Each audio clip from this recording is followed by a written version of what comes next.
Hello everyone. Not sure when I'm going to post this, as I'm saving it for when I have nothing else to upload. Disclaimer incoming. I have no reason to send this person hate. It is out of my control what my viewers do with the link I provided. I provided the link for documentation purposes only. I deeply apologize if anyone attacks this person for things I say. This falls under fair use. Any attempt to claim this video will result in a dispute. I just want to express my opinion on the matter. With that out of the way, without further ado, this is Prince EA. I agree with some of his videos, but others, like this one I'm sure you've seen, are pretty bad. Obviously, I get where he's coming from, but he just over-exaggerates sometimes.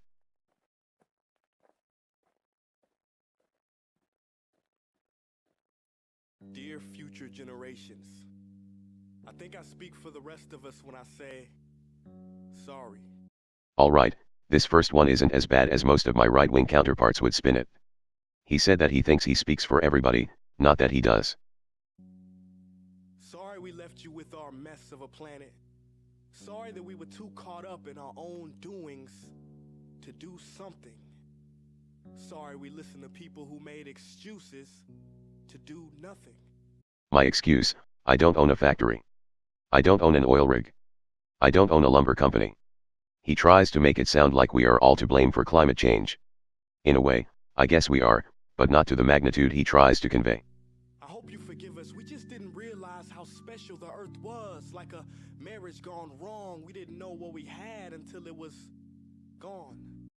I know that this is kind of a petty thing to say, but the earth will still be here even if we destroy everything. And we definitely recognize how special the earth was. Years, no centuries ago, we figured that we were the center of everything. The earth is far from destroyed. Even if it does eventually die, we won't be the ones to kill it. For example, I'm guessing you probably know it as the Amazon desert, right? Well, believe it or not, it was once called the Amazon rainforest and... This is my least favorite part of the video. He ruthlessly over-exaggerates here. Anyone who knows how climate works will realize that trees don't dictate rainfall. Something can't be a desert just because it has no trees. He just uses a hard-hitting analogy to get his point across. There were billions of trees there, all of them gorgeous and... Oh, you don't know much about trees, do you? Of course they know what a fucking tree is. Unless you're talking to the people from Wall-E, everyone who breathes air will know what a tree is. Well, let me tell you, trees are amazing. I mean, we literally breathe the air they are creating. They clean up our pollution, our carbon. They store and purify water, give us medicine that cures our diseases, food that feeds us, which is why I'm so sorry to tell you that we burn them down. In this day and age, nobody burns trees down for no reason. If you're talking about campfires, most of that wood is from dead trees, or wood that can't be used for lumber. Burning down trees is literally burning money. Cut them down with brutal machines, horrific, at a rate of 40 football fields every minute. That's... Let's do the math here. An American football field is 300 by 160 feet. That's 48,000 square feet every minute. Multiply that by 60, then by 24, then by 365, you get 25,228,800,000 square feet every year. Divide by 5,280, you get, roughly, 4,778,181 square miles. The land area of South America is 6.888 million square miles. North America is 9.54 million, Asia is 17.21, Europe 3.931, and Africa is 11.73.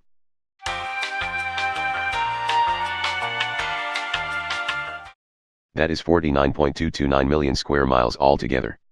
Divide that by 47.78181, and factor in the fact that none of these continents were ever fully covered with trees, and you'll figure out he's either stupid or purposely misleading. All the trees would be gone by now if that number was true, as this video was posted on April 20, 2015. 50% of all the trees in the world gone in the last 100 years. Why? For this. What about houses? Farmland? Anything to survive? For someone who's been to Africa, as you mention at the end of the video, you really have a first world point of view. And that wouldn't make me so sad if it weren't so many pictures of leaves on it. You know, when I was a child, I read how the Native Americans had such consideration for the planet that they felt responsible for how they left the land for the next 7 generations. Because the Native Americans never had any way to make their lives easier through technological advancements until the rest of the world did as well. I can almost guarantee that they would take slightly grayer skies in exchange for good shelter, medicine, and food. Paraphrasing Andrew Carnegie, the common man now lives with the same comforts as the elite generations ago. The wearing down of our planet has made life better for pretty much everybody. Which brings me great sorrow, because most of us today don't even care about tomorrow. So I'm sorry. I'm sorry that we put profit above people, greed above need, the rule of gold above the golden rule. I'm sorry we use nature as a credit card with no spending limit, overdrafting animals to extinction, stealing your chance to ever see their uniqueness. Stop blaming the extinction of animals on me. I did not do this. Does it suck that all these animals are quickly dying? Yes. But just like the saber-toothed tiger, not everything can live forever. We, as humans, will be outlasted by some animals too. Or become friends with them. Sorry we poison the ocean so much that you can't even swim in them. The only thing that would cause this is radiation, acid, or sludge. As I don't own uranium, acid, or sludge, this is not my fault. But most of all, I'm sorry about our mindset, because we had the nerve to call this destruction progress. It was this so-called destruction that allows for people to live on this planet. Medicine, shelter, food. I consider this progress. Hey Fox News, if you don't think climate change is a threat, Anyone who doesn't think climate change is real is retarded. Sure, climate change is a threat, just not to me. I dare you to interview the thousands of homeless people in Bangladesh. See, while you were in your penthouse nestled, their homes were literally washed away beneath their feet due to rising sea levels. Libertarianism is focused on the individual. Again, it's not my fault that this happened. And yes, it's a terrible thing. But you can bounce back. Us Americans have been doing it for years. And Sarah Palin, you said that you love the smell of fossil fuels. Fossil fuels smell damn good though. Well, I urge you to talk to the kids of Beijing who are forced to wear pollution masks just to go to school. This is also dumb. China's reckless energy expenditure is not my fault. I don't have to wear a mask outside, so sure, I don't hate fossil fuels. I may be a bad person for that, but whatever. See, you can ignore this, but the thing about truth is, it can be denied, not avoided. So I'm sorry, future generations. I'm sorry that our footprint became a sinkhole and not a garden. I'm sorry that we paid so much attention to ISIS and very little to how fast the ice is melting. I'm sorry that we paid more attention to an immediate threat than to one that won't even affect the majority of the world. In the Arctic. I'm sorry we doomed you, and I'm sorry we couldn't find another planet in time to move to. You know what? Cut the beat. I'm not sorry. Neither am I.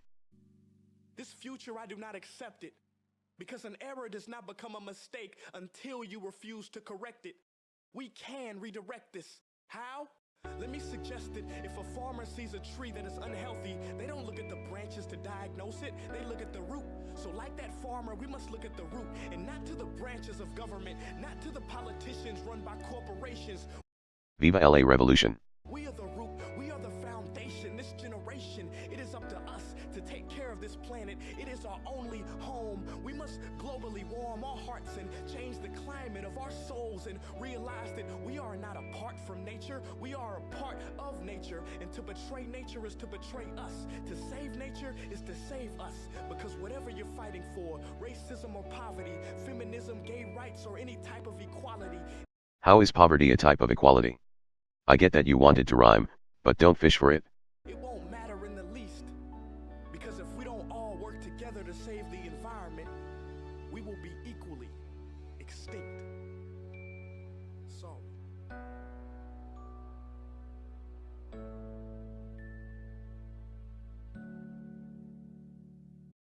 Alright, so the end of this video actually calls people to action, which I respect.